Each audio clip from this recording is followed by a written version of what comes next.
Cool. So yes, we are now recording, and thank you. We are going to start chapter 11 if we're all right. We ready? Ready for a new one? So let's see.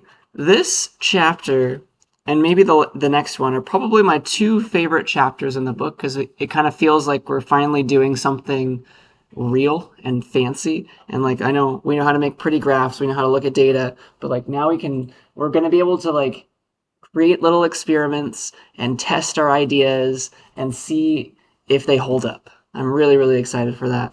So this is a very fun chapter, and it's chapter 11. So please start reading that after you finish the last chapter, chapter 10.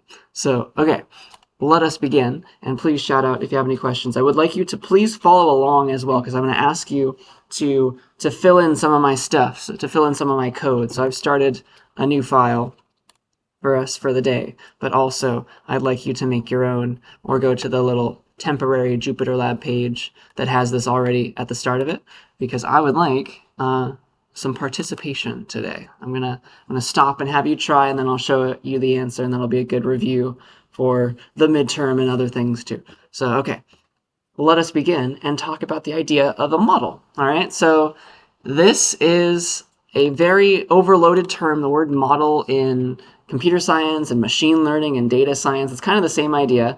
A model to us in this class, maybe I should make it bold, it's a set of assumptions about the data you're dealing with. It's a set of assumptions. It's what you think to maybe be true, but you're not sure if it's true or not. Okay? So a model is something that you've calculated that you're hopeful maybe, or somebody else has given to you, that you're hopeful it kind of simulates or predicts the thing that you care about. Like this model predicts the age of people on campus. It predicts who's going to vote for whom in the next election. All right. So for us in data science, all these models, think of it like it's a black box that you can ask for an answer. It's like you feed it in all your data, you can ask it question, and it will give you back an answer.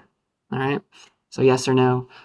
So for us, our models are going to involve like randomness and some assumptions may be made that are maybe simplifying the topic at hand, but that'll make it easier to simulate, and we'll still be able to see if our model holds up. All right, so you'll see the word in the chapter a lot called chance models, like models generated through randomness, or at least tested with randomness. And so we've come up with a little black box that we could ask questions to, like, hey, who's going to win the election? Hey, does this experiment hold?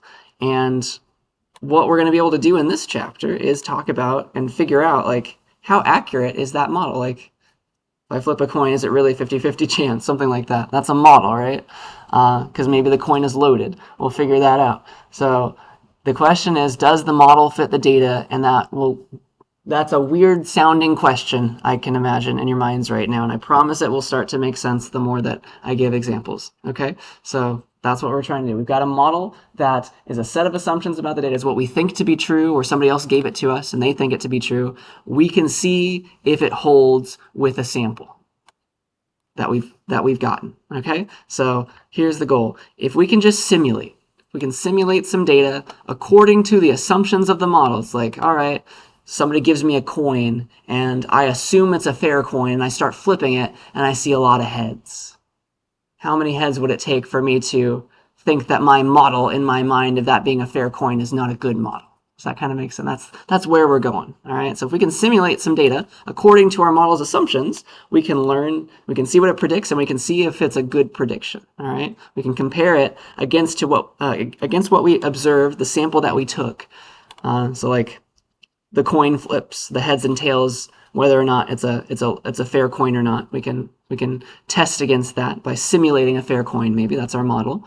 And yeah, if the data that we see and the predictions that the model makes randomly are not really the same, like a random chance flipping the coin model is going to predict as many heads as tails usually.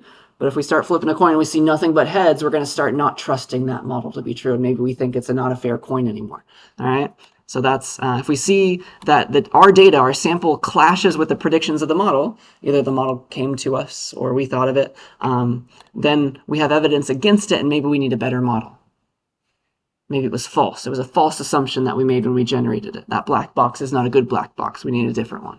Okay, so that's a lot of vague terms and ideas. Let's get concrete. So here is a great example from the textbook. We're going to prove that something happened. All right, so it's a very sad story. It's a very complicated story as well. You can look it up. It was a Supreme Court case. So a man named Robert Swain was black, and he was convicted in Alabama in 1962. Not a good year for civil rights, and he was convicted of a crime, and he appealed his conviction and argued that black people were excluded from juries in the county where he was tried. And that was a true thing. We'll discover that that was a very true thing. But unfortunately, like, the case went to the Supreme Court, and they struck it down. They're like, a defendant in a criminal case is not constitutionally entitled to a proportionate number of his race on the trial jury. Unfortunate. So it's a very complicated trial, but we're at least going to be able to prove that he was correct to argue that. Like, that was a correct thing to argue. Black people were systematically excluded from juries. So here's what happened. There were, in the county where he was under trial, there were 26% of the people who could be jurors, eligible jurors, were black, but only 8% of the people who were chosen that day to come in. You know, if you get jury duty, there's only like there's a sample out of the population that are chosen that day. Only 8% of people that day who came to potentially be jury members were black. Interesting. That's a low number, right? So the question is, was those 100 people truly selected randomly from the population of voters? Or not voters, but eligible jurors, which is, I guess it kind of goes hand in hand with voters. So that's our model, kind of, right? So if that jury panel that was only 8% black, so if there were 100 people, there were only 8 black people on that jury panel to be chosen from, there should have been maybe 26, right? If you think about that in your mind, but maybe it was random chance, and it was only 8% that day, maybe. So if that panel was truly selected randomly out of the population of eligible jurors, the people that could be on a trial jury, how likely would it be that we saw that 8% rather than something closer to 26? Because it could have been more than 26, right? It's random. If it was truly random amount of people who were chosen, maybe you got maybe it was 50 people that day were black, but no, it was only 8. So that's interesting. Okay, so we can simulate that. We can simulate that and see how often, right, under random chance, you get only 8% black people out of 100 on a jury, if there were 26% able to be chosen from. All right, does that idea kind of make sense? Because that's where we're going. Question? Is that saying that 26% of the population that were eligible to be jurors? Yes. Black, yes. So only 26%. That's right. Okay. So let's say there were, 100,000 people in the county. That means 26,000 of them were black that could have been chosen from to be on a jury. Yeah. Other questions? So I want to make sure that's clear in your mind. So just like, out of all of the tens of thousands of people who could have been on the jury, 26% of them were black, but only 8% that day were chosen to be there. Yes. When to be eligible to be a juror? That's a great question. That's another problem, and that's, I think, something that was argued in the counter-argument in the court case. But you have to be 18, you have to be a U.S. citizen, stuff like that. You have to have an address on record that you check your mail regularly, and you're always in the same spot. Maybe you don't move around. So there's some other kinds of exclusion that happens for jury people, and we'll get into that in the next one as well. But that's a great thing to think about too. Yeah. So it's a simplified model, I guess, is what we have in our mind, and we can kind of show still that something's a bit off, something's a bit fishy. Okay. Yeah. Any other questions before we get into the simulation? I'm excited. So yeah, so kind of the idea now, what is the model? What we think to have happened, right? What's the defense in the trial against him was like, well, maybe the people on the panels were selected at random, and it just so happened that there was a small number of black people chosen that day, randomly. Okay, that's the model. Does that make sense? Like, that's what we are pretending to be true. That we can simulate and see how often that simulation gives us so few black people on our sample juries, because we can simulate picking 100 people from this kind of population. All right, so that's our model, and If it's not true, what's the alternative? No, there was some sort of bias when they were trying to call people in for the jury that day. All right. So those are the two options. And the model, we have numbers. We have legitimate numbers, and we can use that to make predictions randomly. It's like flipping a coin where 26% of the time it lands on heads, and we say, okay, that's the next person on our jury. Is that going to make sense what we're going to do? That'll be so cool. And so please follow along if you can, because I'm going to ask you some questions. So here is kind of what happened. We have, when you come in, apparently it's 100 people per trial to be whittled down into a jury, whatever the size of a jury is. So that's our sample size. Sample size is 100. And then there were two sides to that coin, and we're going to use, if you remember from last time, we're going to use that sample proportions function. Because we were able to give a sequence saying, like, all right, like, just remember what the order is, like this percent heads, this percent tails. We're going to do the same for this percent black, this percent non-black. Okay, that's what we'll be doing. So that's our proportions out of the eligible population of not voters, but jurors. Eligible population. And so that can be an array of, all right, 26% of the population of eligible jurors are black, and then the other remaining, 74% were non-black. Could be something else. Okay, so that's what the population looks like, and we can use that to make our predictions. Okay, using our sample proportions function from last time. Does that make sense? That's where we're going. So if we have those variables, we can call sample proportions, and we can ask it. Remember how to use that. Here it is. So you give it the sample size and your model proportions, that word popping up again. You can give it that, and it will choose, like, randomly a bunch of people using these percentages, using these odds of it being the first thing, the second thing, the third thing, and it will tell you the proportions that you get back, just randomly. So it's going to flip a bunch of coins, essentially, where this is a loaded coin, where the heads is 26%, the tails is 74%, something like that. All right? And so we're going to call it with our sample size and our eligible population. And this time when I called it, it looks like it picked 100 people, right? What it does is it picks 100 people because we told it a sample size of 100 with this kind of population makeup. And when it randomly picked some people, it looks like 24% of them were black and 76% of them were non-black. Does it make sense what that's giving back in terms of our example? That's what it's doing. And if you recall, it's going to re-sample 100 people. It's not exact ever, right? It's always random. This time it picked a few, like, it was a smaller percentage of black people on this sample jury that we're generating. Does that make sense what's happening here? That's what's going on. It's giving us back the proportions of what we saw, all right? Because it's not going to be perfect. It's going to use these this model and try to draw 100 people from it, and it's never going to be exact and perfect. It's not always going to be 26 and 74. Sometimes there's going to be more. Sometimes there's going to be less. So that's what our jury looks like this time. Because it's by 100, you can multiply by 100. Like, there were 22 black people on this jury and 78 non-black people. If I rerun it, okay, this time it was a small number. There were 13 black people on the jury and 87 non-black people. So we're generating juries. Does that make sense what we're doing here? Randomly under that model's assumptions that, like, that's the kind of population we're choosing from. And so if we do this a bunch of times, we can see how often does it get down to so small of a size jury. 8% only, eight black people out of 100 people total. Okay, so that's what we're going to do. And so what we can essentially, we want to generate a bunch of sample proportions just like this. Does that make sense? We want to do that a bunch of times. And so I'll make a new function just to do it quickly for us. I'll call it one simulated count.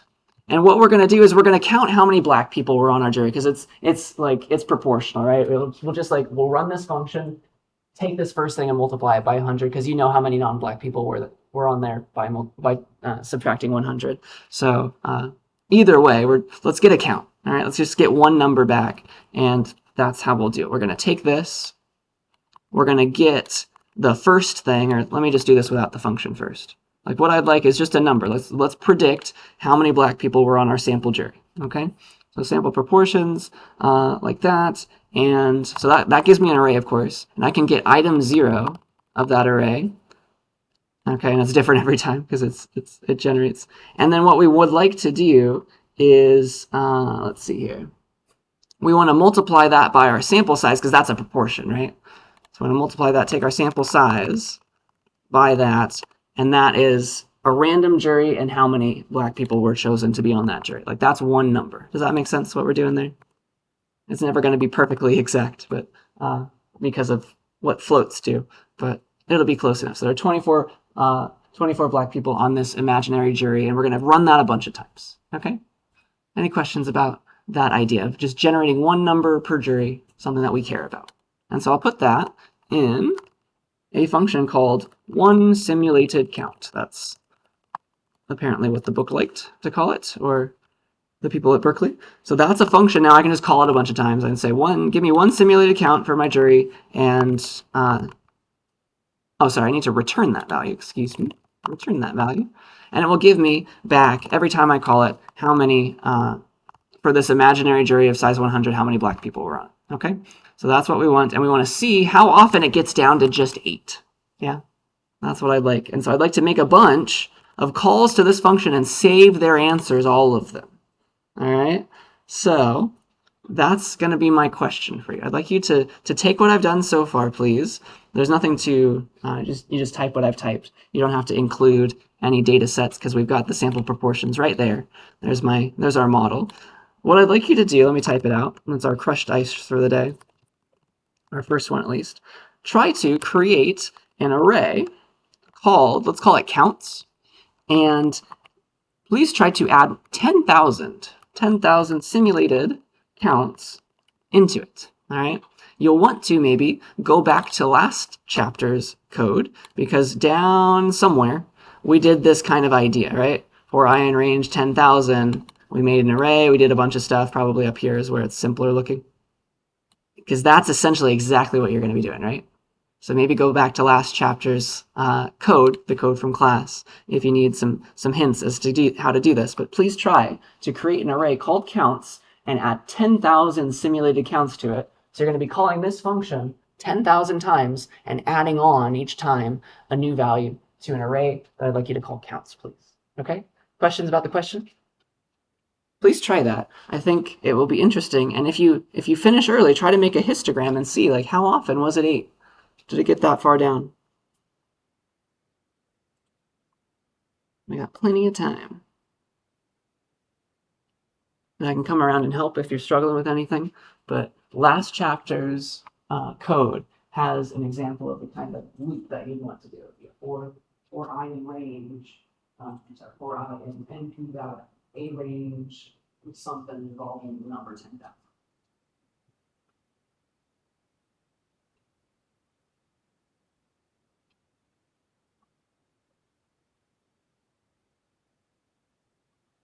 How likely is that?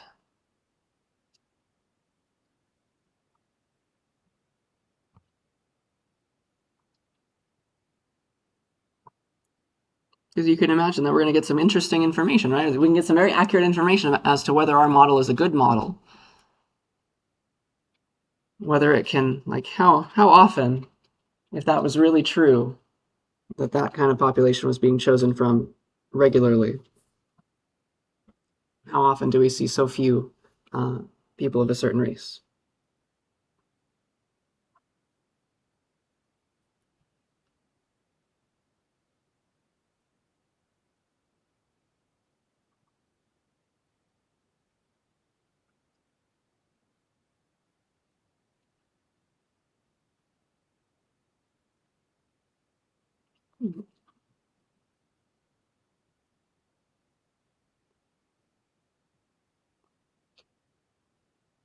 So you want to start by making an empty array.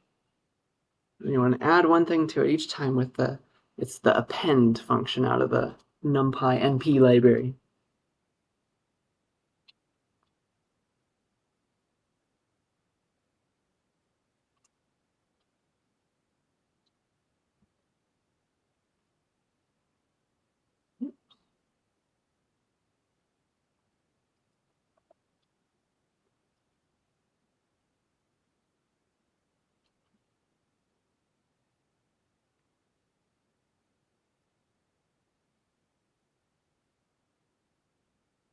That could work.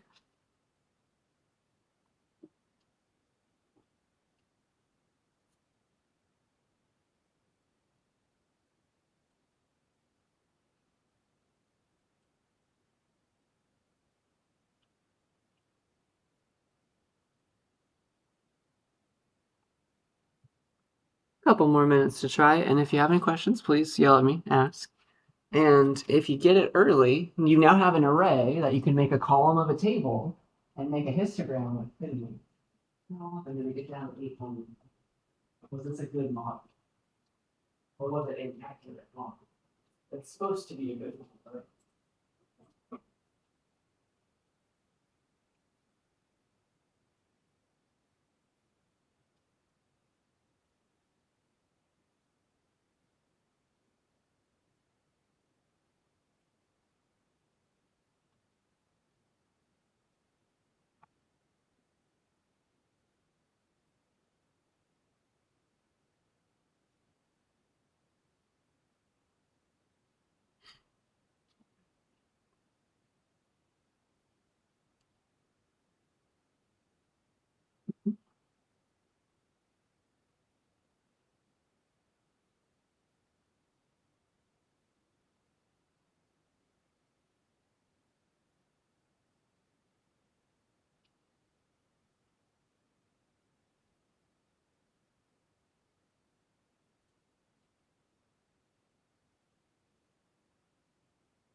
Hmm.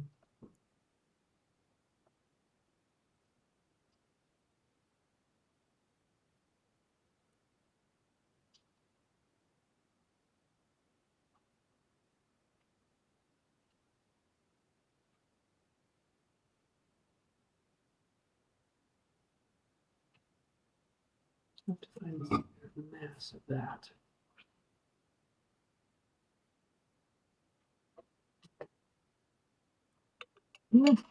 Always so loud. Were there any questions that came up as we were trying it? Did we get it? Did we get an array with 10,000 things in it? 10,000 values to look at? And see how often that number was so small. Because maybe, I mean, randomly, it's possible, right? It is possible. It's just potentially unlikely. Like it got down to 13, but that was probably a fluke, right? Because it's trying to draw with this kind of model. It'll be interesting to see what happens here. All right, so it's going to look like this. We want to make an empty array, just like to start. And then each time we want to append to that array, whatever it was called, one new value. And then that always generates a brand new array. You want to shove it back into the original one. Okay, so that's the kind of setup and the process that we'll be doing. And let's try.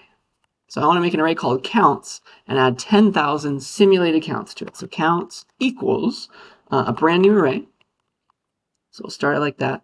And then I want to do 10,000 things. And you can always change that. So we can put that in a variable. Like how many repetitions do I want to do right now? Repetitions. 10,000 of them, please.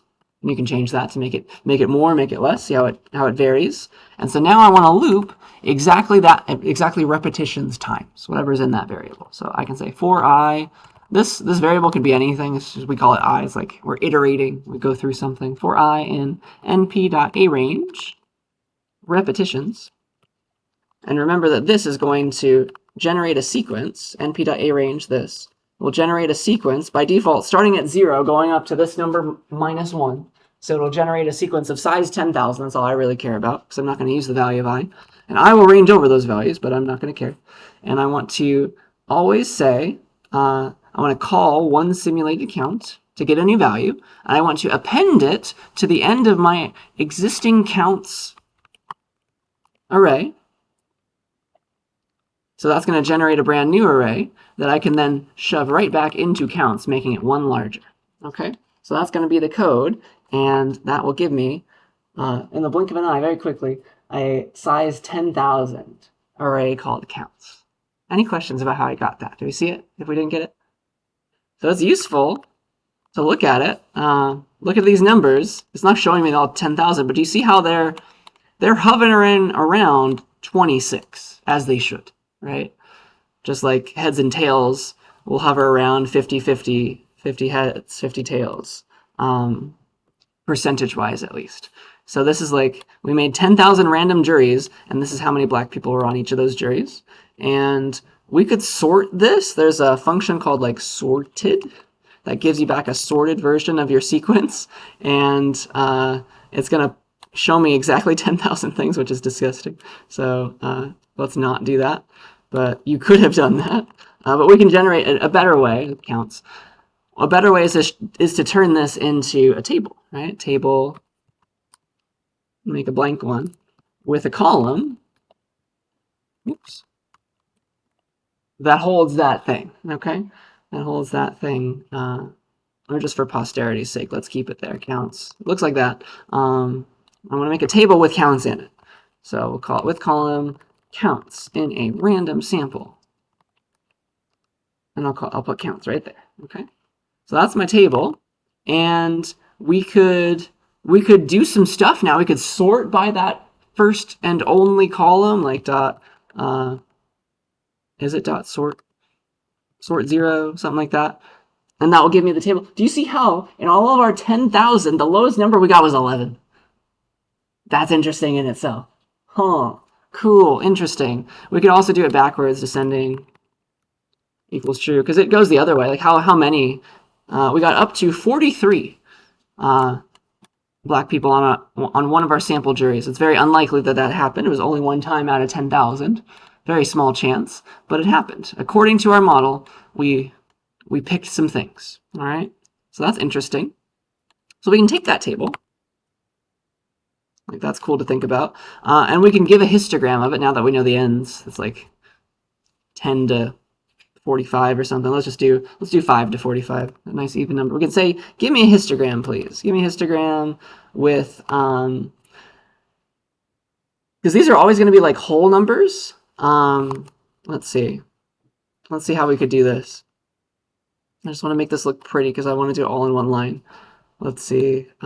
Maybe I can say that, and then I can say hist. Now you can read it better. So I want to give some different bins. Bins equals np.arange. Let's go from like, I don't know, 5 to 45. So 5 to 46 is what we'd say. Going up by 1. And that will give me a histogram. But it's going to look a little weird. What I'd like to do instead is, because this will like straddle two numbers always, let's make it so that our numbers are always like, each of our bins is just one number. Like it was 5, it was 6, it was 7. And so the way that you can do that for your bins is to say, like, split on the 0.5s. Go up to 5.5, up to 46.5, going by ones. And now all the bins would be like between 5.5 and 6.5. So the only number in between there is going to be 6. There's never going to be any overlap. That's kind of cool. And the next bin will be 6.5 to 7.5. So only the number set, because we're only generating whole numbers in theory, will be placed there. And that looks a lot cleaner because it's not double counting. It's not like overlapping in a weird way. And look at our beautiful graph. It looks very similar to some other graphs that we've seen before. Interesting. And it looks like these values are hovering around what we expect it to hover around. Like if it's 26% black people, and this is our model, then it's most likely, in the most number of cases, we're going to see 20, 21, 22, 23, 24, 25, 26 black people. Does that make sense? Beautiful. That's the most frequent case. Almost the most frequent case, more or less. And so, yeah, that's interesting in itself. So 10,000 sample juries that we generated. I don't think that county ever generated that many or ever had that many, because it's like every week they call in 100 people, right? It would have taken them years to do this amount of work. We did it in the blink of an eye. And it just so happens that, like, if this is our model, if this is the true model where it is legitimately 26% of the people who could be chosen each day are black, it is very, very unlikely to ever get down to just 8. Does that make sense? What we just noticed? It looks like our model is a bad model. Does that make sense to everybody? So if somebody's telling me like that's the percentage of eligible jurors, and that's how many people should usually be on a jury, they're wrong. Something is off here. So it looks like the alternative viewpoint is better right now, and we can make sure that everybody knows it. We can say this because we can count, right? We can count like how many times was it 8 or less even, right? How many times was it equal to 8? How many times was it less than 8? So I can say like I can take my counts, right? That's an array, and I can compare it to stuff like how many times was it equal to 8? Never. It's always false. And you can do np.count non-zero. How many times? Exactly 0 times. And you can, if that wasn't good enough for you, like maybe it was even smaller accidentally, like we skipped over 8. Like, all right, how many times was it 8 or less? Also 0 times out of our 10,000. You would have to generate maybe potentially millions of juries randomly to ever hope to get down to that small of a number. Does that make sense to us? It's so unlikely, it's pretty much impossible. So something's off. So the dude had a case, okay? And it went to the Supreme Court because it was a convincing case. And unfortunately, they ruled in a way that's not really helpful, and is still very complicated. But we just proved that a model was not a good model, and some more information is needed, some more investigation is needed. So that can help you if you're ever a lawyer, I guess. Any questions about what just happened? So we had a hypothesis. Hey, is our model a good model? And we proved that it wasn't. Beyond a shadow of a doubt. And I hope that is clear to you. I think that's very powerful and very cool. All right. So that's one example. I have another example about juries as well from the book. Are we ready to go to that one? All right. So we're testing stuff. We're seeing ourselves if our ideas are a good idea. We're going to compare. All right, so here's another one. This is more recent. There was a study done by the ACLU about jury selection more recently. I think it was like 2010 or something in Alameda County. So the county in California where there's, I think Oakland is the most populous city there, right? So what they did is they concluded that certain, again, racial and ethnic groups are underrepresented among jury panelists in Alameda County. Okay, so this is what they noticed. So, and we could make a simulation again. So here are a bunch of different ethnicities this time, a bunch of different ethnicities, and here are the percentages out of the eligible jury panelists in Alameda County for the particular year that they were doing this study. Okay, it looks like 15% were Asian or Pacific Islander, 18% of all of the eligible jury panelists were Black or African American, 54% Caucasian, 12% Hispanic, and 1% other. Okay, so that was the eligible population. And then they actually took the counts of all the people called in on juries. This many. All the people that ended up being on jury panels, actually. Ended up being on jury panels. I think that's what happened, yes. And it looked like it was a little skewed. There were more Asian or Pacific Islanders than there should have been. There were significantly fewer Black people or African Americans than there should have been. Looks like the Caucasian amounts were the same. There were less, again, Hispanic people than there should have been, and more others. Does that make sense? What they're seeing? So this is what should have been the case, right? That's the model. That's the eligible population. And again, we see some skew going on there among a bunch of different groups. Okay?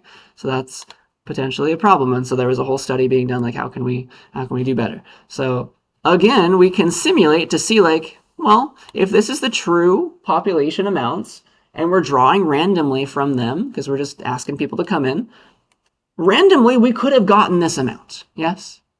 We want to see how likely that was, though. All right? That's now the question. So how likely was this makeup of the panels to have been drawn from this sort of model of eligible people, okay, of different ethnic backgrounds? So we can, again, make a simulation. We can say, all right, how likely then is it that we saw these numbers? How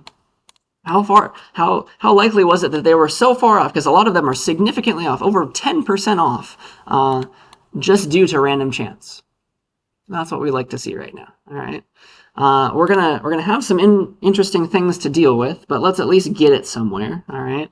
Let's get somewhere now. So I'll change this. This one, this first one. Let's see. Let me give names to these so you can come back later. This one was Robert Swain. That was his name. The man on trial. And so this next one then. This was Alameda County jury selection. So jury selection in Alameda County. I think that's how you pronounce it, right? I've never actually been there. Or I've never heard somebody say it out loud, I don't think. So, okay. Let us make a table that looks like this. Let's bring this table in, all right? So I'm just going to type it out, and I would like you to do the same, please, so I can ask you questions to try things with. So, all right, let's make a brand new table. I'll call it jury with these columns. With columns, it's going to be a lot, and then I want to print it out right after I'm done. So what are my columns? I would like ethnicity, eligible, and panels. Ethnicity, eligible, and panels. And for ethnicity, we have 5 different ones, these guys. Can I copy them in? I don't know. I will struggle with you because you have to type them anyway. So I'm going to make an array of those 5 things. It was Asian, Pacific Islander. We had Black, African American, Caucasian, Hispanic, other, everything else, I guess. And that was the 5 things there. And so the eligible is now a percentage. So eligible, it was another array. Might as well get the arrays ready. Make array, make array. So for eligible percentages, it was 15, 18, 54, 12, and 1. So 0.15, 0.18, 0.54, 0.12, 0.01, so small. And then for the actual panels, 26, 8, 54, 8, and 4. 26, 0.08, 54, 0.08, and 0.04. Let me just double check and make sure I did all that right. 54, 12, 1, 26, 8, 54, 8, and 4. And so now I've got my table. And I can do stuff with it. I can get these columns out and I can compare. That's what we want. And we can just see how, like, graphically how far off this was, right? Because these are 2 things. These are ethnicity is a categorical variable. We can use that on the end of a bar chart. And we got 2 numbers associated with each of those ethnicities. We can say jury dot give me a bar chart horizontal on the ethnicity column. Look at that. And you can kind of see graphically now how far off some of these things were. A lot of these were, I guess, Hispanic and Black were underrepresented, and those values kind of went to Asian, Pacific Islander, and other. That's kind of what happened, okay? Which is interesting in itself. So, okay. I've shown you, let's see, how to do all of this, and I kind of want you to do it now. So I'll put this on the screen. What's a good way to show you the question that I'm asking as well? I'll put it down here first, but I'd like you to do essentially what we just did and get started with it. All right, so here's my here's my question for you. So during the year that they studied, or however long of the time it was that they studied, crushed ice, there happened to have been 1,453 people on the juries. And that's how they got these percentages of the panels. They counted the people on those juries, and there are exactly 1,453 people, all right? People on juries during the study, And so using those proportions that we have now in our table, using the proportions of eligible jurors and the sample proportions function, simulate picking, please, 1,453 jurors. Okay, just do it once. If you'd like to get ahead of us, you can like do it a few times, but we're just gonna start with that. Okay, there are 1,453 people on the juries. Here is the table. using the proportions of eligible jurors, so these guys, try to, and the sample proportions function, try to simulate just once, picking 1,453 jurors. Can you see this at the same time as that? I hope you can. Because that's what I'd like you to try right now. All right, I'll give you a couple minutes to try it. So try to make some sample juries and see how it looks. Does it get as far off as panels are? I'll give you a few minutes to try that, please. Use the sample proportions function. Remember what it takes. You can go to the documentation page if you need to. Try to recreate the study using our model. We're assuming that we're really picking from those, from an exact proportion of eligible voters, all those different kinds of ethnicities. We want to pick exactly as many as they did in the study, 1,453 people.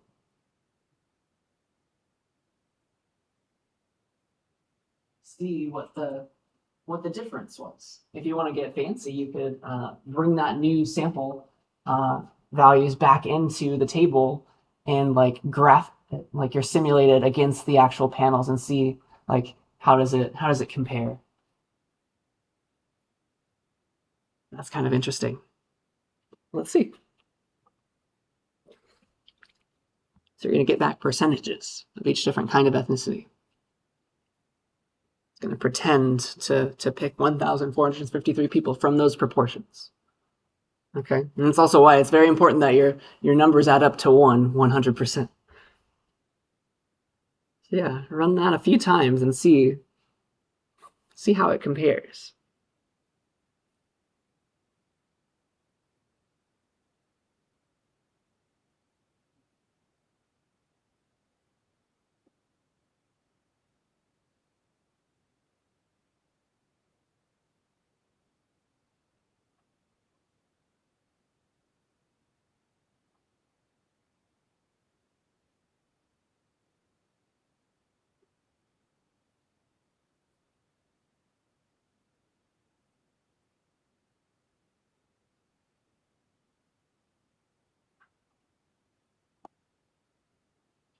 So again, we want to see if something's off. And we can see it graphically right now. We have to get fancy with math to go further than that, though. So yeah, if you get a proportion now, try to add it to this table that you've made and see in a bar chart, like, okay, what's it closer to? The actual eligible percentages or the panels that we saw from the study?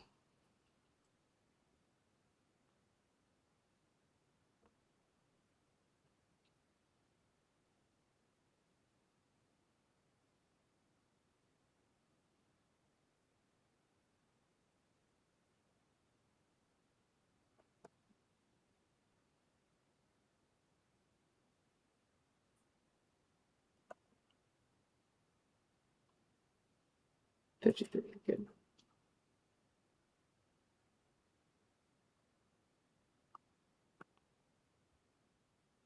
All right, I'm going to stop my timer before it goes very loud again. All right. Were there any questions as we tried that? Did we get a number or percentages, an amount of percentages out? Do we even have time to make a bar chart if we wanted to? So I want to show you the answer now. I don't want to give anything away. So one way to get our model proportions is we just take the eligible column out of this table. Yeah, we called it jury. Give me jury dot column eligible. Cool, that's my array, right? That'll be great. So that's my model. Okay, so model equals that thing. They add up to 1. You better confirm that, right? What's the sum of all the things in the model? Is it 1? Yay. All right, we can use that in sample proportions. So that's what we can say now. Sample proportions. I want 1,453 things, 53 people to be chosen, and according to our model. And it's going to give me back some percentages. It's going to draw 1,453 people from these kinds of percentages. It's going to draw with a 15% chance somebody in this category, 18% chance somebody in this category, and so on and so forth. And this is what it came up with.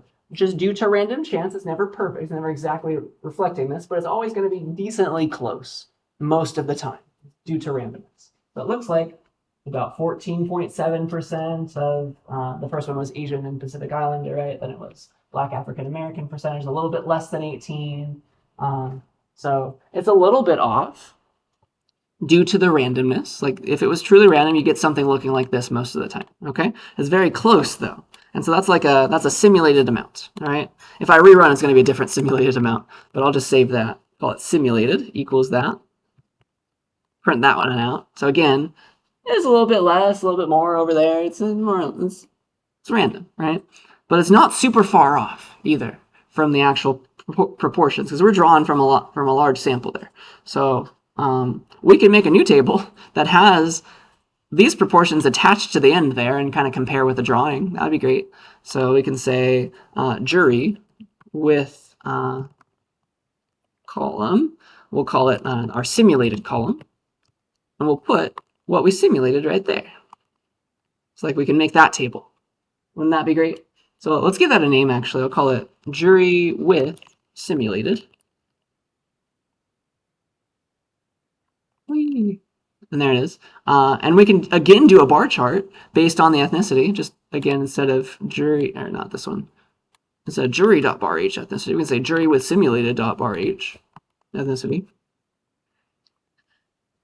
And we can very easily see kind of what happens if it's left to chance. Usually, it'll look something like our simulated values. It'll be more or less, but try to be close usually. So my question for you is now, okay, does our simulation look anything like what actually happened in the study, the panels that appeared? Not very close at all, right? Especially for Caucasian, I guess. That one actually matched pretty darn well. But all the other ones, especially for Black African American and Asian Pacific Islander, way off. Way, way off. And we need some way now to quantify it. So let's see. Do I want to say that now? So, okay. So let's notice what we've got. We've got a problem. We've got some numbers that are different, right? Like this is off by over 10%. This is off by, again, exactly 10%. This is off by nothing. That's great. This is off by 4%. This is off by 3%. Like we've got a bunch of different numbers. We have 5 numbers, right? But somehow we need to whittle that down to just one thing to represent how far away all this is. Does that make sense what we kind of need now? We need a number to represent how far off those panels were. We have to find a number, okay? So that's where we're going. There. Again, right now, like there were last time, it's just like, it was white it was black or non-black. We could just pick a number. We had one number immediately available to us because the other number we can generate by like 100 minus that is the other thing. That's easy. So for us now, we have multiple things, multiple different ethnicities to choose from. And it's like we got to calculate one number based on all those differences, right? So there aren't just 2 things to compare. I hope you see that. So it's not easy to come up with a number. Well, that's our goal, all right? Make one single number. One number that we can simulate, right? One number to represent the difference. Okay, that's where we're going. The difference is, I guess. We need then a new statistic, a new value based on our sample, right? Statistic to measure the difference between what these are distributions of ethnicities. So that word pops up again. We want to measure the difference between the distributions. And that's what we need here, okay? So that's where we're going. That's what we're going to do here. Let's figure this out together, okay? So I'll show you what we're going to need, and there's one way to do it. There's a bunch of different ways to calculate numbers as long as you're consistent, but like here's where we're going. So like let's just calculate the difference between what we actually saw in the study and like the actual eligible population. So this is what you're going to do when you have a problem in front of you. Like, all right, I have to come up with a number based on what's at hand. So this is a great example of that. So like we have 2 distributions. We got like this is the eligible population. These are the panels of people that actually appeared. We can subtract them to get like some sort of distance between them, all right? And the distance that your book has chosen to teach you at this point of time, that I'll teach you now too, is called total variation difference. And I hope you'll see once I explain it that it's kind of a logical way to compare these distributions, okay? So like these are off by certain amounts, like eligible and panels, they're off if you subtract I guess, panels from eligible, eligible from panels, you get, this is off by 1, 1, okay? 11, this one is off if you do, again, like panels minus eligible. This one's off by 0.1, so 10%. In the negative direction, this one's off by 0. Like you can compute these differences, right? How off it was. And notice something interesting about how off it was because they're like percentages. Notice that all the even ones, all the positive ones add up to this was 14% positive. Notice that all the negative ones also add up to 14%. Because this was like a bunch of percentages, and this was a different amount of percentages, some went up, some went down. The ones that went up must have like pushed down the other ones. Like it has to always even itself out. What goes up must have come down. And so kind of like the number we want to get out of this is the 14% off. It's like in both directions. So that's what this is going to do. It's like take these differences, get their absolute value to see how far off they were, but like the positive amount, it went up by 14%, and the other negative ones went down by 14. So like if we add those all up together, we've kind of double counted that idea. So what total variation distance does, it's a mathematical thing where we do all that, take the absolute value, and then divide by 2. So like because we know that the negatives, they match the positives in this case, and so they're not giving us any extra numbers or any extra information. It's just making it twice as big as it needed to be, kind of. So we're gonna take our differences, take the absolute values, sum it all up, and you know that like the positives and the negatives were the same. So like we'll just divide by 2 to get like how off was it pushed, okay? But we could have done something like that. We didn't have to divide by 2, first of all. We're just coming up with some number that represents these differences. So probably the subtraction is important. Do that. And then you could square the numbers and sum them up and whatever you want to do. You got to come up with some kind of number to discern these differences. And so this is one of them. Does that make enough sense? Just some number. This is one that's kind of useful, has some cool mathematical properties. All right? But you could have come up with your own. So could have squared stuff, for example, instead of using the absolute value. But we're going to do the total variation total variation distance. And let's do this kind of thing. Let's do it on the eligible and the panels and see what the number was. We'll get the 14% out, and we'll do that a bunch of times now to simulate. Okay, so let's figure this out. Dun dun dun. So yeah, let me just show you all over again. We've got our original jury table look like this. I can subtract panels I can subtract panels from eligible to get a difference. You could have done it in the opposite direction. It didn't really matter, but I'll make that new table. I'll be like, what are the differences between those things? Like that's jury dot column panels minus jury dot column eligible. There are my differences. I can shove those into another column of my table. I can add them in. So let's call those diffs. Those are my differences. And I can say jury dot with column difference. And that's where I'll place them. And might as well make this another table, jury with difference. Jury with difference. And so now I've got all that. Cool. I've got my distances. And just to prove to you that it's the same positive and negative, it's like, all right, essentially what we want to calculate is how far off in each direction everything was. Like we could just count the positive differences only.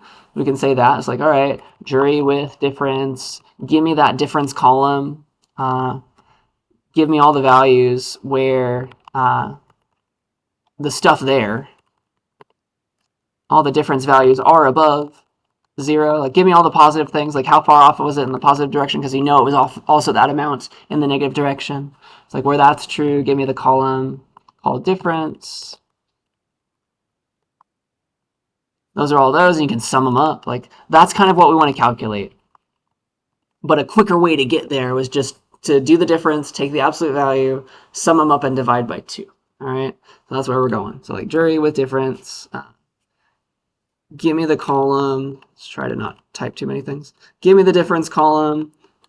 Add up all of the value. Well, first of all, do the absolute value, excuse me. Take the absolute value of everything. Now I've gotten the negatives to go away. Then sum them up. We've got all this. We've double counted things, like what went up needed to go down. And so like the real number is 0.14, and it's a little bit off due to the way that floats work. It's only 16 digits of precision. Something got a little bit messed up. All right, so that's what we want to do. Once we have these differences, we can calculate them by taking the absolute value, summing them all up, and dividing by 2. And that is a number, a single number that represented how off the panels were from the eligible amounts. Does that make sense? There's a lot of words, but that's all we want. We just wanted one number to represent how far away all these things that we're about to generate actually were. And like this is how far away the panels that were seen in the study were from the eligible percentages of all of the potential jury panelists in the county. All right. And so to make this easy for us, we can make a function that does this total variation distance for us. Kind of. We can say, give me a function called TVD that takes two distributions, dist1 and dist2. And what does it need to do? Exactly this. Give me the sum of the absolute values of the differences. So we got to calculate the differences. Like that can be dist1 minus dist2, or dist2 minus dist1, because the absolute value is going to cancel that out anyway. Could be either way. But that's now a quick little function. You give it two distributions. It will subtract them, take the absolute value, take the sum, divide by 2, give us the total variation distance. All right? That's how that worked. And so to use our function now, to do what we just got, get this 0.14 out, we can say TVD on those two columns. TVD on jury.column panels and jury.column eligible. Now we'll get those two arrays and do exactly what needs to be done on them to calculate that total variation distance. All right, eligible. Oh, oops, I keep forgetting to say return. I'm sorry. Gotta give that value back. So there it is, 0.14. And that is our, we'll save that for later. That's our observed total variation distance, okay? That's what we actually saw in the study. Save that away, that's 0.14. And we have a function to do that very quickly if we ever have something we need to check, okay? Are there any questions about what's happened so far? We've just got our number. We've decided on a number to compare distributions of eligible voters and with like actual amounts of voters, actual percentages that we saw. And we called that total variation distance. And we got a function to do it very quickly for us now. To give us that number back, we have two distributions. Usually we're always just going to want to compare against the eligible voters. How far off is it from the actual population? All right. And so now our goal is to just make a bunch of simulations of this, sample proportions that many from our model, yeah? And see how far off those proportions were from the eligible amounts of voters. Does that kind of make sense what we're going to do? We're going to take this and see how far away this random sample was, assuming our model was true and we were drawing from that population. Like how often do we get it to be 0.14 away in terms of this kind of distance? Does that question make sense? That's the question we kind of want to ask right now. If that were true, if the model were true, if we really were drawing from this kind of population correctly and there was no issue, then we should, like, how often did we see such a decently sized distance, 0.14 away, okay? That's what we'd like to do. So we'd like to simulate a bunch of total variation distances. So we've got a way to make that simulation happen now. We've got this, we can say sample proportions from our model. Did I just accidentally type something? I sure did. There we go. There's our sample proportions. That's an array. We also have our eligible column. That's an array of the true proportions that we think should be the same. And we can take the total variation distance. Does that make sense what I just did? I simulated under our model, like under the assumption that we really are taken correctly randomly from our population of this many Asian Pacific Islanders, this many Black African Americans, etc., etc. Under that assumption, like we're generating sample amounts of people that could have been in this study and comparing it to the actual amounts. which is, I guess, our model all over again. And that is how far off it was, due to random chance. And I can rerun it, and I can generate a new amount, and you see it's very small. It's very, very unlikely for it to be that far away when it's randomly generated. Does that make sense to us? Any questions about what I'm doing here? Because that's the key. We're doing this all over again. It's essentially this idea all over again from last time, where I'm making some simulations and seeing like how close was that to the 8% that I saw? How often did I see something so small? In our case now, how often did I see a distance so far away, like we saw on the study? All right, where we're comparing, we're calculating that one number to see how far off, right? How far off. So yeah, I think now our goal is to run this a bunch of times and see, all right, due to chance, this is how far away it might get. How often do we see something that's 0.14 away? Okay, does the question make sense? Are there anything that's unclear before we continue?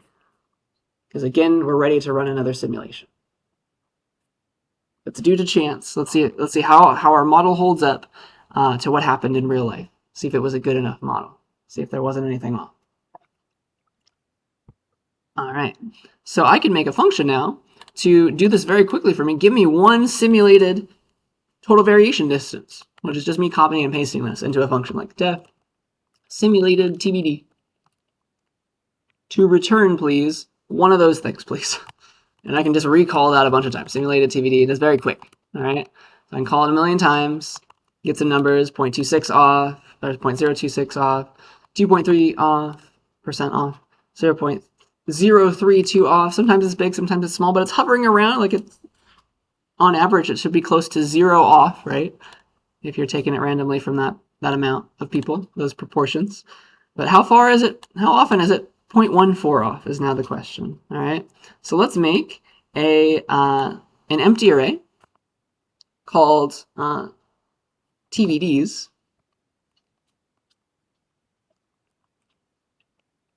And let's do another simulation. Let's simulate 10,000 times again, us drawing from those sample proportions from the eligible people that could be on a jury, taking their total variation distance with the true underlying proportions of the population, and seeing how often it just so happens that we got really far off from those the true proportions of the total population in our smaller sample of the people that appeared on their juries. Okay, so that's my question to you. And so I guess I want you to call simulated TBD 10,000 times. Okay, so I want you to try this, please. Krish Dice, please try to simulate 10,000. Again, I guess that's a good number that your book likes to use. TVDs into the TVDs array. It's already been emptied out for us, and it's going to be, that's a good place and a good way for me to show that to you. It's going to be this kind of code all over again, just like this. So stare at that for a second. What I like you to do, we've made an empty array. Do something like that to add a bunch of simulated, not counts this time, but total variation distances. So give that a try, see if you can remember. Again, you can look back to what you typed, or you can look at the code from last time. Chapter 10 also has something similar to that. So you want to call simulated TVD 10,000 times, please, and each time you get a new value, plop it right into that TVDs array. Questions about the question? So yeah, this is similar to the last one of the last questions. I want to see if you can remember how to do it. So please try that. I'll give you a few minutes. And if you finish earlier, I would like you to try to make a histogram of all the values that you saw, because once you get an array, you can put it in the table, you can make a histogram, you can see, oh, okay, how often did we see TVs that were very large or very small? The way that TVD works is there's always going to be a number between that starts, could be 0, it could be bigger than 0. It's never going to be negative because we use absolute value. Is that a question or not? A celebration? No, nice. I don't put an error, please. Good. And I'm here to help as well.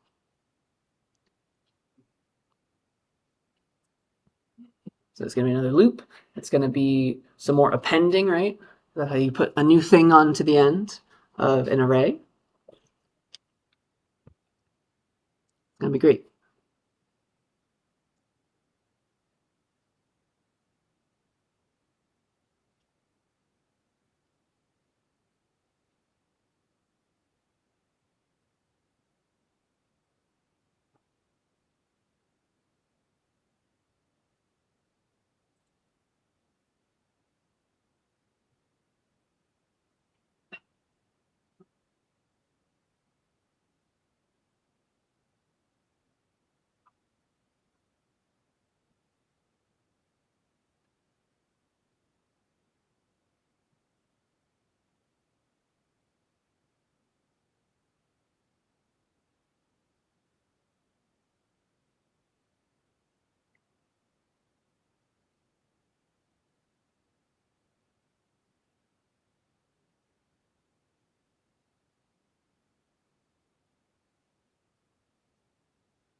If you get that array, try to make a histogram. That's going to be that next step. See how often did it get way that far away as we saw in the study.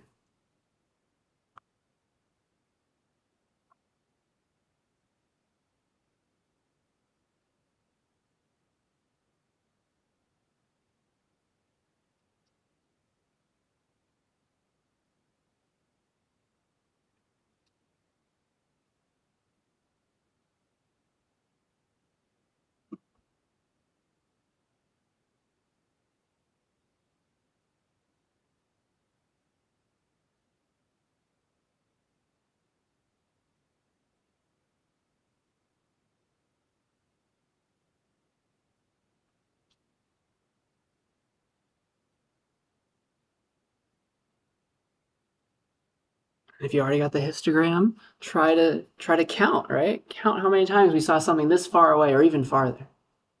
Because maybe it wasn't exactly that. It'll never be exactly that.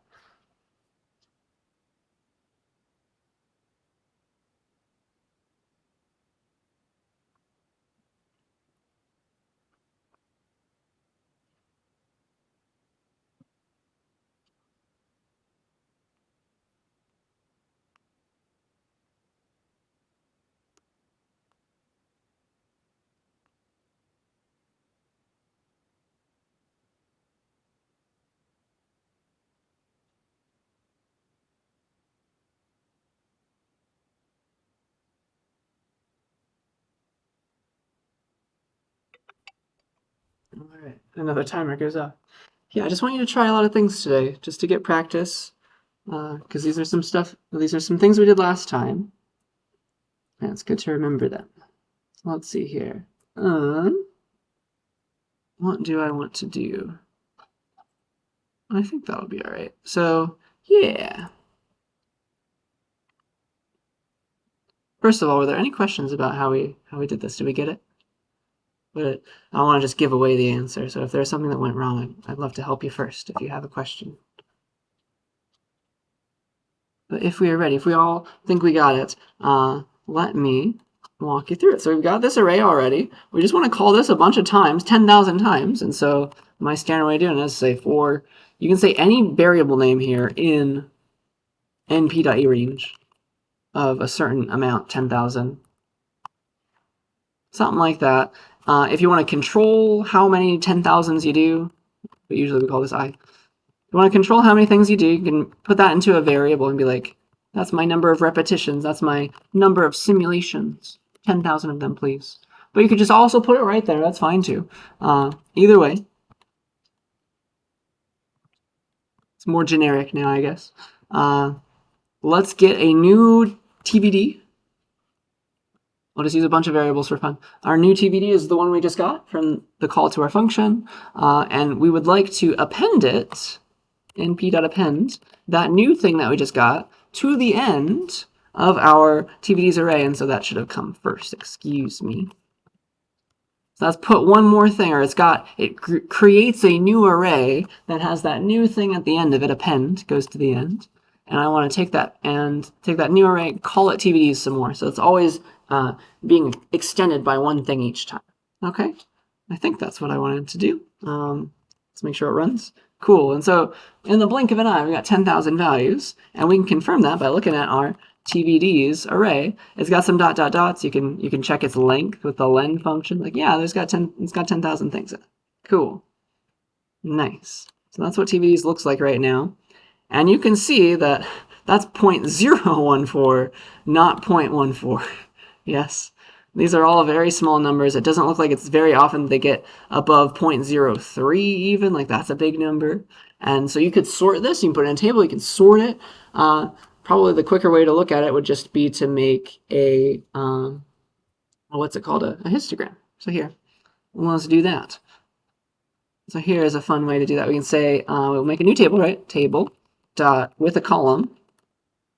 And what should the column be? It's the column's gonna end up being the title of our table at the bottom there. So let's call that title. I'll give it a big word, a big phrase. I'll place it in its own little variable here. I'll call it like simulated TVDs,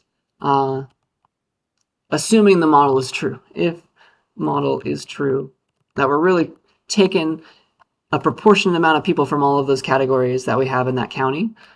So with that column, that's the title. That'll be the title of my column, and TVDs is what's going in there. And so I can make a big long table. Oh, excuse me, too many commas. Big long table, got 10,000 rows, and you can immediately make a histogram with a default number of bins. Look at how it doesn't even extend past 0.05. Interesting. We never got anything over there. It's very unlikely that we got anything over there. Cool. That's interesting. That's pretty interesting to me. So let's see. It goes up to what, 0.5 at most. So we can, let me do something weird. Let's make the bins. I'll make bins in a new variable. Bins equals np.arange. Let's go from 0 to 0.05 by, I don't know, 0.005s. So that many bins, sure. And you can say bins equals bins, because like bins for the parameter name of the function is give me that variable's value. Bins equals bins, because I made another variable called bins. It's kind of cute. So I can do that, and let's see, what else do I want to do? Let's also extend this graph. So I'm going to do some fancy stuff you don't have to worry about, but you can ignore the code that I'm about to type. But I also want to just plot in a little circle, which is kind of cute, this observed total variation distance, because that's what we got from the actual study, right? From the panels, we calculated a difference from eligible and panels, the total variation distance, and we want to see how often that was ever going to happen. So like let's put that on the graph too. Let me show you how to do it. You don't have to ever remember how to do this. I won't test you how to put something as just a single dot on the graph, but this is just plotting the observed TVD. Don't worry, you can ignore the code. Ignore this code. It's just useful. So I'm going to change the y limit of our plots to go from, I don't know, -2 to 55. To zoom it out, and then I'm going to say PLT. You can put a dot on the graph by saying dot scatter on the plot PLT variable itself, which is from this thing, from matplotlib. You don't have to remember this at all. It's just that's how you can mess with your graph a little bit. I think I taught you ylim already, but like you can say dot scatter to put something somewhere. So at observed TVD and y equals 0, with the color red, make a dot of size 30, please. And oh goodness, where have I messed up? Oh, plt.scatter. Oh, that'll do it. I closed it too soon. And then this last line always gets output, whatever it tries to output, and so you can just put a little semicolon there to suppress that last line's output. And so here is a nice looking histogram with our simulated total variation distances, assuming that our model was true, that we really are drawing from a proportionate amount of people from these eligible populations of ethnicities. What's the TBD when we make a 1,500 size jury of those people? What are the proportions and how far off are they from the originals? Not very. Does that make sense? Not very far off. At most 0.05 off. We never got way over there. That was what we saw in the actual on the year that they did the study. That's how far off it was according to our definition of far off. We generated a number called a total variation distance. That's how far off it was in the study. We were never able to generate that randomly. It would be it would take maybe trillions of random generations to get anywhere hoping to be over there. Does that make sense? It is possible due to randomness, anything's possible, but it's super duper unlikely. We tried 10,000 times to rerun this study ourselves, us believing, hoping that the model was true, and it just didn't work out. Okay? Does that make sense, what we've done? It's a very cool idea. It's a very cool thing that just happened here. It's all right. And we can make very clear to ourselves that this never happened. We'd be all right, check that TBD's array, right? And see how often it was equal to 0.14 or any bigger, right? Because even bigger would have been, it was even more how often could it be over there or any bigger? Because it will never be precisely 0.14 off, so equals is never the right way to go. So we can say np.count, how many times that was true? Count non-zero, right, for trueness, because true is non-zero. How many times was it bigger than 0.14 in our 10,000 trials? 0 times. That's pretty striking. All right, that's again in favor of the idea that these panels weren't drawn from this proportions of populations of eligible people. There was something preventing that happening. Does that make sense to us? Our model was a bad model. So again, you could sue somebody over this or something, I don't know. But you have statistical evidence now that backs up the idea that there's something off when we're generating juries. There's something going wrong here, okay? And again, we can get into the whole idea of correlation and causation. We talked about this a little bit at the start of class. There are reasons that, maybe it was perfectly random and everybody that was getting mail, they really did send it out in this proportionate way, but that different things could happen. Some people have multiple addresses, some people, I don't know, some people have to work and they cannot, they don't want to go to, show up to jury duty because they're going to lose money and they're worried about losing their job, stuff like that. Different groups of people are impacted in different ways. And so there's not just one answer. So maybe they were sending out mail to a proportionate amount of people and they just didn't, they didn't get the right amounts showing up. Something may have happened there. But nonetheless, we have proven beyond a shadow of a doubt 10,000 times we tried and we never got all the way over there. So something is off. It deserves some more study. Okay?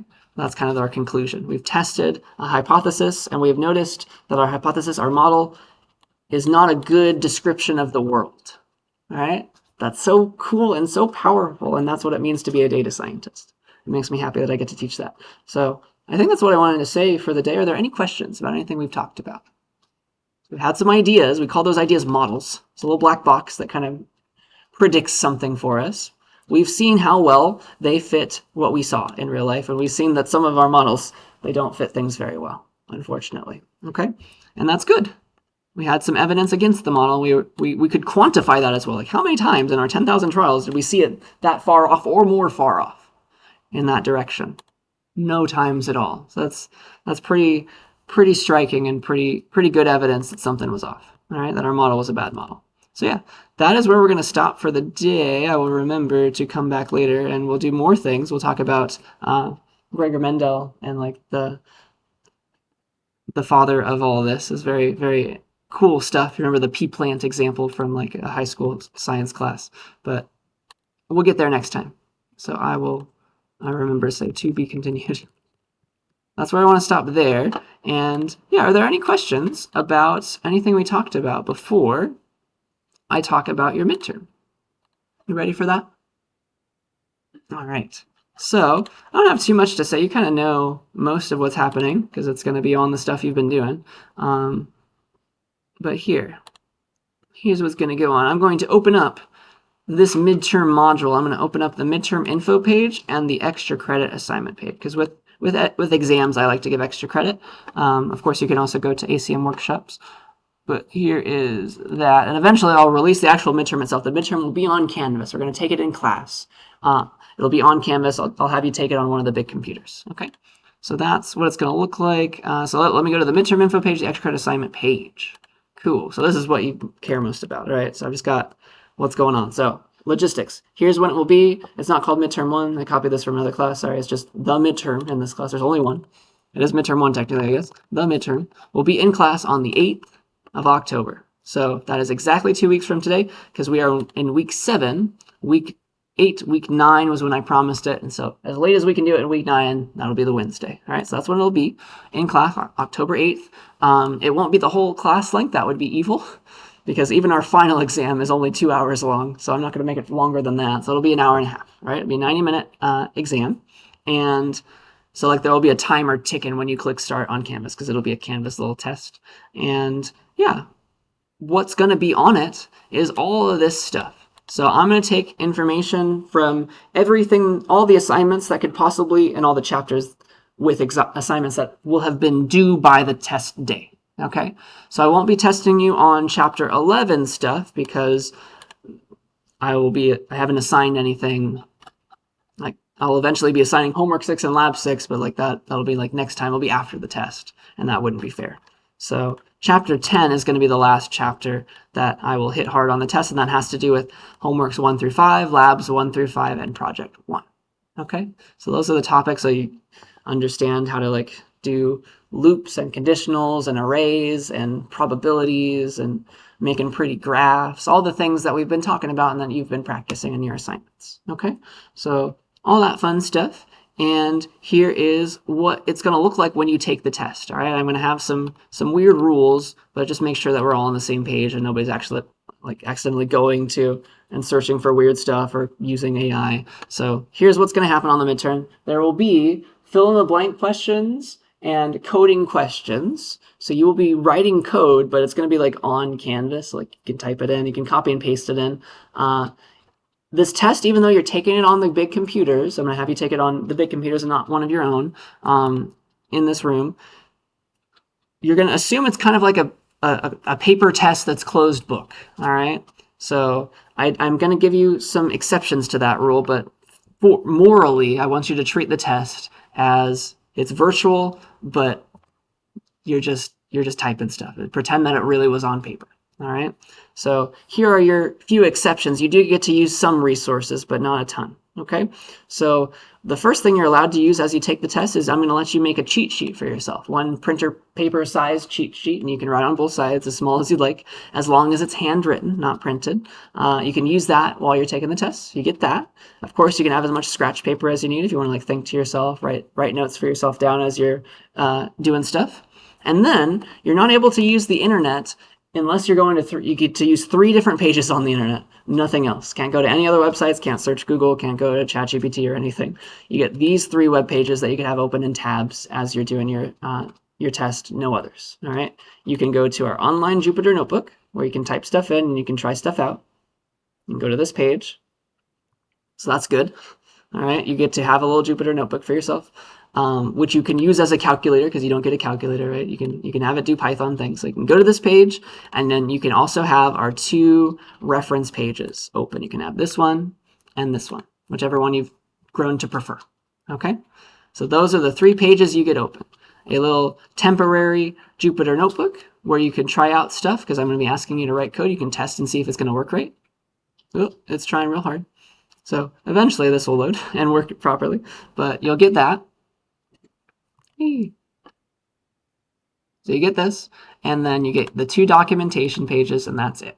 Okay, so you can use those while you take the test, and you have your scratch paper and your handwritten cheat sheet in front of you. But those are all the things you get in total. Does that make sense? Those are the things I'll allow you to use, and I'll enforce that. Can't go to any other pages. Use Google. Take out a calculator, anything like that. All right. So you get all those things, all these things, and then you just got the test on Canvas. All right. So I think that's what I wanted to say. Does that make enough sense? Because that's the bulk of it. All right, that's when it's going to be. That's what's going to be on it. This is the first time I'm teaching this class, so I don't have an example test for you to see that's of my own writing. But luckily, we're stealing this class from Berkeley, and Berkeley has a bunch of old exams that they give to their students. So here is several years of midterms, this one on the left side, from Berkeley. And I mean, I'll be taking the topics from the same topics. And so the questions won't be the same. I write different questions, and you're like, they did their exams on paper, so they're not able to write graphs or anything. So the test will be different than the ones in these sample exams, but it can only help you to try those sample exams. Okay, that's all I'm saying. So the format of our test is different, but it should still help you practice. Yeah, I think that's all that I want to say. That's some more resources to help you study, and I can help you if you're not sure what why some of the answers are what they are. So that's the information about the midterm 2 weeks from now, and it'll be in this classroom. We good? Yeah, just yell at me if you have any questions about that. But with every exam, we got 2 in this class, I like to give an extra credit assignment. And this is the rare assignment that'll be due at midnight for everybody. So extra credits due for everyone at the same time, regardless of if I've given you an extension on assignments. So if you would like, you can make a review video. This is forcing yourself to practice, as well as you'll give it to your peers because it's like a little discussion. You'll click reply and everybody can see it, and that'll help everybody study. So that's great. So this is worth up to 5% extra credit if you would like to do it. No late submissions though. I'm very strict about when things are due. So make sure to not have any technical difficulties around the due date. Do it early and get it in. All right. So if you would like, you can make a review video. And this is where you can record your screen, where you go over some slides, you do some examples, stuff like that. So you can make a video, so force yourself to study, and also help your peers study because you'll be posting it. So you don't have to edit it. You don't have to be fancy. You can do exactly what I'm doing right now with recording my screen and my voice. All right. I can help you get this installed if you need it. It's called OBS is the program that I use to do all this, but Zoom even could help you record. So yeah, if you would like, here are the requirements for a review video if you'd like some extra credit. All right. So first of all, of course, it should be reviewing stuff. You should have a bunch of examples that you're going over of stuff that will appear on the exam. All right. So topics that will appear on the exam. Don't do, even though you love chapter 11, don't do chapter 11 stuff because that won't be on there.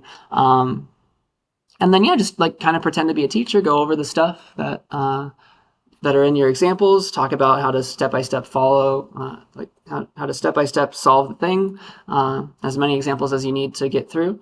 And yeah, give a little mini lecture. If you want the full 5%, make a 40-minute video. A decent lecture's amount of examples. All right, 5% for that one. If you want half of that, make a 20-minute review video. If you want half of that, make it just a shorter 10-minute review video that goes over a few small things. Okay, so yeah, that's what you can do. Give a little mini lecture on some examples and go over stuff that might appear on the exam. Yeah, and just want to make sure to say this, it's got to be extra credit, right? You have to make something brand new to receive credit. So you have to write code that you've never written before. You can generate some slides if you want, and draw some diagrams that are pretty. Don't go over the any of the assignments that you're already doing. Don't go over your lab 4 submission and the answers for that. That's not anything extra. You're already forced to do that, right? So you got to make something brand new, please, to get extra credit. And you can ask me if your idea is good enough. I'd be happy to tell you before you get started. So yeah, I can help you record if you need any help with that. And yeah, there's also the library's renting out laptops if you need one. Everybody should be able to do this if you want to. So I can help you if you need it. Question? I was going to say, are we, even if we create something new, are we allowed to use the data that is already provided in the class? Oh yeah, you can use the data sets if you want to ask new questions. So you don't have to go find a different data set. You can use the Titanic data set, for example. That's totally fine. Yes. Great question. Yeah, and that's the information about the assignment. It'll be due the midnight before the test, so the 7th. That'll be Tuesday. Yeah, the Tuesday. Yeah, and it's due for everybody at that time, 11:59. Make sure to get it in early because I don't accept late submissions for extra credit. I think that's all that I wanted to say. Are there any questions about that? If you'd like to do it, take advantage. It's there and available. And then, yeah, on the day of the test, here's what it'll look like for me, at least. You'll see this. You'll click start, and you'll see all this over again, and you'll have the links that you could open in tabs immediately. So that's how I'm going to give it to you, okay? But, yeah, it'll just be right here. Eventually, I'll release it once I've got it ready. And you'll take it there, and it will be released when class comes out. when class starts. And I think that is everything that I wanted to say about the midterm, and therefore everything I want to say for the day. Are there any questions about anything we went over before I stop the recording? Yes? Are there any specific topics that you'll kind of go extra hard on? Like, say, the recent ones we just went through, any topics from chapter 10 or 9, will you go extra hard on those, or is it just all like even out? I'm going to say that I'm going to choose it from everything. I'm not going to say that I'm going to hit anything super hard. I don't want to force you to study everything. Yeah, that'll be my answer. Though the later topics have built on top of previous topics. I do want to say that, of course. Like, that's always true about a coding kind of class. So it won't hurt you to study earlier things. That's for sure. But a lot of, like, I can ask you something about later stuff, and it will also force you to remember earlier stuff too. So I think that's all that I can really say. Yeah. Other questions? All right, so you know what's on it, you know when it is, and I think that's all that I want to do for the day. So I will stop the recording.